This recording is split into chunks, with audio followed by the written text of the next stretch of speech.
Hey there everybody, welcome back to Poke Patrol. There has been a lot of drama surrounding Pokemon Sword and Shield. Like, a lot. So I just want to do a video that compiles everything into one condensed timeline for people to be able to stay caught up with all that's been going on. Before we start, I want to make it clear that this video is entirely for educational purposes. The purpose of this video is to inform you of what's been going on, not to convince you that, oh, Game Freak is bad, or that people are overreacting. This is just a recap of what's been happening. That being said, let's begin. May 22nd. Game Freak's programmer and director Masayuki Onoi does an interview with Video Game Chronicle where he states that Pokemon is no longer Game Freak's priority and that they want to focus on their own games. This interview flew under the radar for a while and only recently resurfaced due to all the drama, but chronologically speaking, it is one of the first major points in this timeline.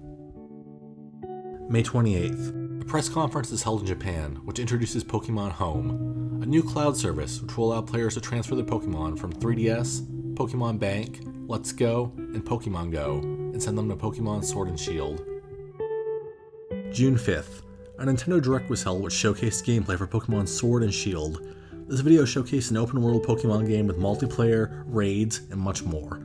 This video also featured the debut of new Pokemon such as Corviknight and Dreadnought. June 11th. During the tail end of E3, a Nintendo Treehouse was held which showcased approximately an hour's worth of gameplay for Sword and Shield. During this Treehouse event, it was revealed that Sword and Shield would no longer feature a national Pokédex, and that only Pokemon featured in the Galar Pokédex would be able to be transferred to Pokemon Sword and Shield. And so what that means for Pokemon Sword and Shield is that players will be able to transfer their Pokemon from Pokemon Home only if they appear in the Galar region Pokédex. Multiple reasons were given for this change, such as there being too many Pokemon, wanting to rebalance the meta of competitive battling, and the main one being Game Freak wanting to focus more on giving us higher quality animations and models.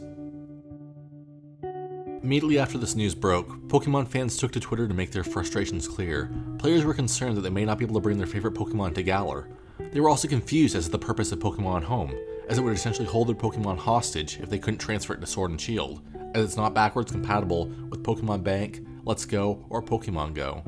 The hashtags Bring Back National Dex and Dexhit began trending rapidly. June 12th.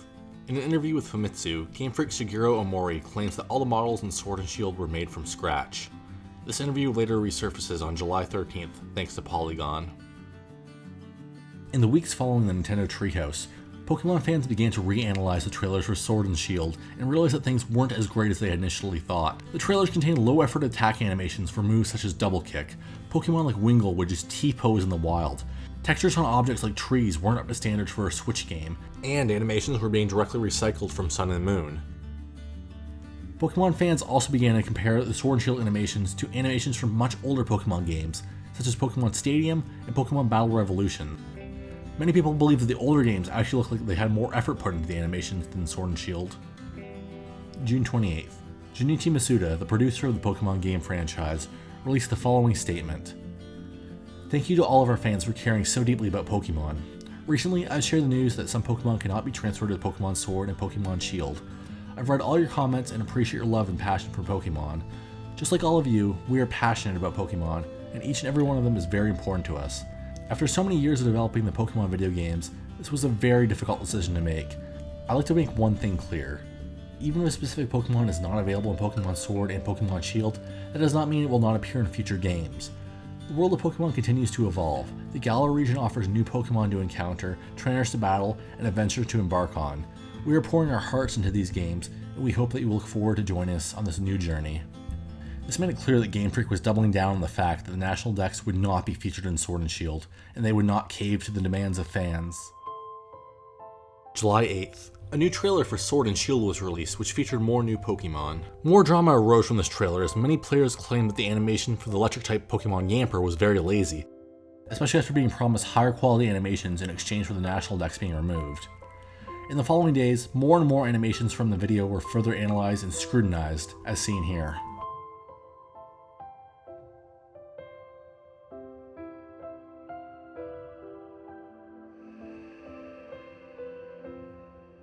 July 11th. Many clips from a Chinese bootleg Pokemon mobile game called Let's Go Pokemon started popping up on the web. The animations featured in this game seemed to be much more detailed than what had been showcased in Sword and Shield. Pokemon fans began praising these animations and began criticizing the animations seen in Sword and Shield even more.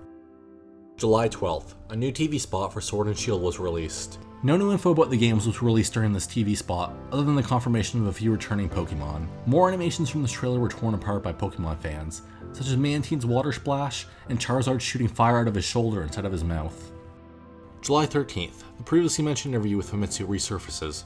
Players began to investigate the claims of new models being created for Sword and Shield, and come to find that they are indeed the same models from the 3DS games, just with different lighting and rendering. So that's the story so far. I don't think I missed anything major, but if I did, let me know and I'll update this timeline in the future as more drama unfolds, because trust me, it will. I'll leave you with this question. Will you be purchasing Pokemon Sword and Shield? Let me know in the comments below. Thank you guys so much for watching. Make sure to like and subscribe if you enjoyed this video, and until next time, goodbye trainers.